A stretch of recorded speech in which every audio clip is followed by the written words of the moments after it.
The Gospel according to Luke. It's one of the earliest accounts of Jesus' life, and it's actually part one of a unified two-volume work, Luke Acts. If you compare the opening lines of both of these books, it's clear that they come from the same author, and there are internal clues in the book of Acts, as well as an early tradition that identifies the author as Luke, the traveling companion and co-worker of Paul the Apostle, who we know was also a doctor. Luke opens his work with a preface telling us how and why he wrote this book. He acknowledges that there's many other fine accounts of Jesus' life out there, but he wanted to go back to the eyewitness traditions of as many early disciples as he could, in order to produce what he calls an orderly account about the things that have been fulfilled among us.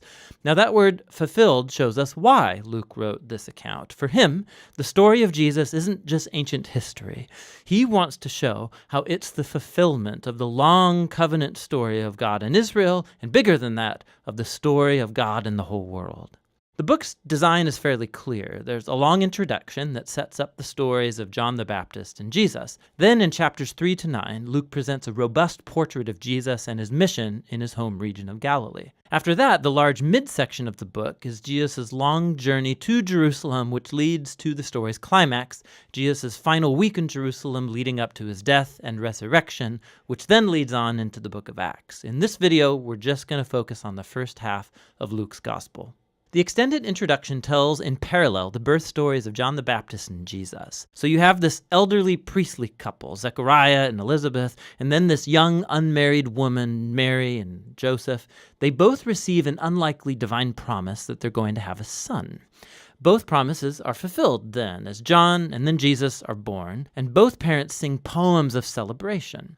Now these poetic songs, they're filled with echoes from the Old Testament, psalms and prophets, showing how these children will fulfill God's ancient promises. But these poems also preview each child's role in the story to follow.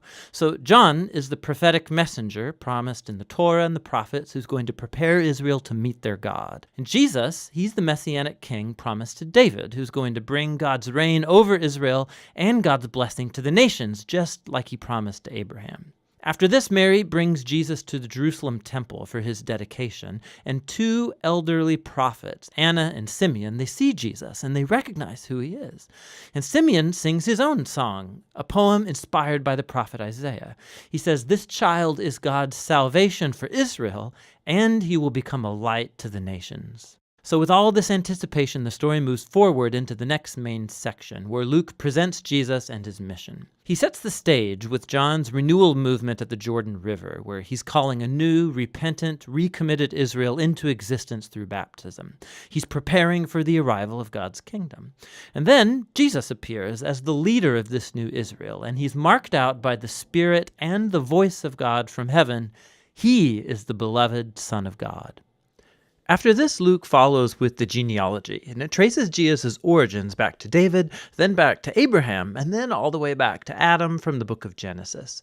Luke's claiming here that Jesus is the messianic king of Israel who will bring God's blessing, but not only to Israel, the family of Abraham. He is here for all the sons of Adam, for all humanity. After this, Luke has strategically placed the story of Jesus going to his hometown Nazareth, where he launches his public mission. At a synagogue gathering, Jesus stands up and he reads from the scroll of Isaiah, saying, "The Spirit of the Lord is upon me, to preach good news to the poor and freedom for the prisoners, new sight for the blind and freedom for the oppressed." Now, along with the other Gospels, Jesus is presented here, he's the Messianic King bringing the good news of God's kingdom. But what Luke uniquely highlights are the social implications of Jesus' mission. So he brings freedom. The Greek word is aphesis. It literally means release, and it refers to the ancient Jewish practice of the year of Jubilee described in Leviticus 25.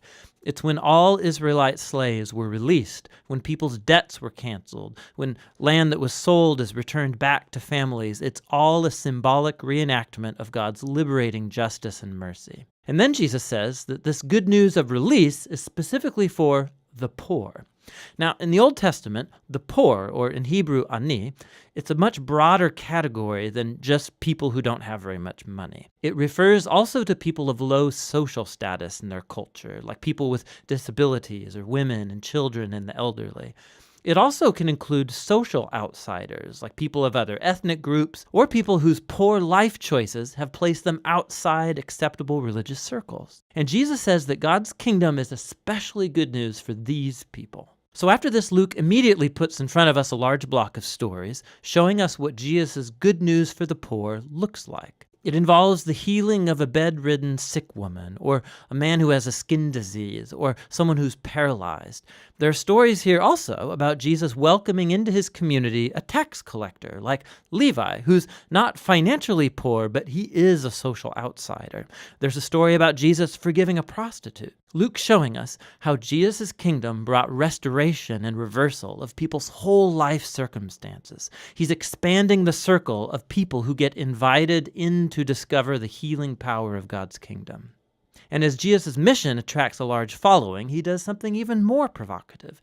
He forms these people into a new Israel by appointing over them the 12 disciples as leaders corresponding to the 12 tribes of Israel. And then Jesus teaches his manifesto of an upside-down kingdom, or as Luke calls it, the sermon given on the plain.